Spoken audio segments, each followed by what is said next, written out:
นี่คือภาพบรรยากาศเจ้ากลางเต้นได้เตรียมพร้อมประดับประดามาบุญกฐินบ้านปลูกสาดแล้วเพราะว่าสิมีพระเจ้ามาจัดลงทานหลานได้ข่าวว่ามีลงทานบริเวณวัดบ้านปลูกสาดแล้วภาพบรรยากาศ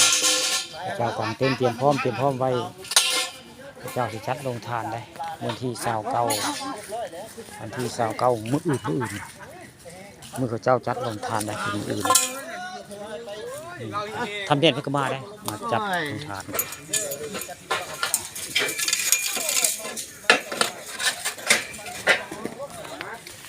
นี่คือพากันกางเต้นไว้เนาะเพราะว่าเมื่อนี่เคยได้ข่าวว่าคนที่มาทำบุญร่วมทำบุญคือมาจัดลงทานนะพี่น้องมาจัดลงทานงานบุญบ้านโคกศาสตร์เราสิมีหลายคนเลยพระเจ้าบอกมาว่าสิมาจัดลงทานงานบุญกฐินวัดคู่เล่มือนี่ก็เลยพาการกางเต้นไว้ง่ายพร้อมไว้บัดพระเจ้ามาจัดลงทานมันก็สบายนะกางเต้นไว้ถ้าบ้านเมืองพี่น้องบ้านอื่นมาจัดลงทานงานบุญกฐินวัดคู่เล่นี่คือคืนจะได้เหมือนพร้อมเพียงเคียงหน้าได้บ้านน้อยแต่ว่า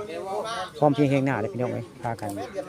เอกกันสร้างเนาะเตรียมพร้อมในงานบุญกฐินวัดคู่เล่บ้านโคกศาสตร์ตำบลนาตาลคือตอนเช้าของวันที่28ได้มาตอนเช้าวันที่28กรกฎาคมเต้นกลางเต้นเตรียมพร้อมพี่น้องเตรียมพร้อมไว้มื้ออื่นเพื่อว่าคนมาจัดงานจัดลงทานมื้ออื่นมันสิได้สบายกับเจ้าเนาะมันแต่สิหม่องเช้าห่มเช้าเงามื้อเนาะนี่คือเป็นภาพภายในงานวันที่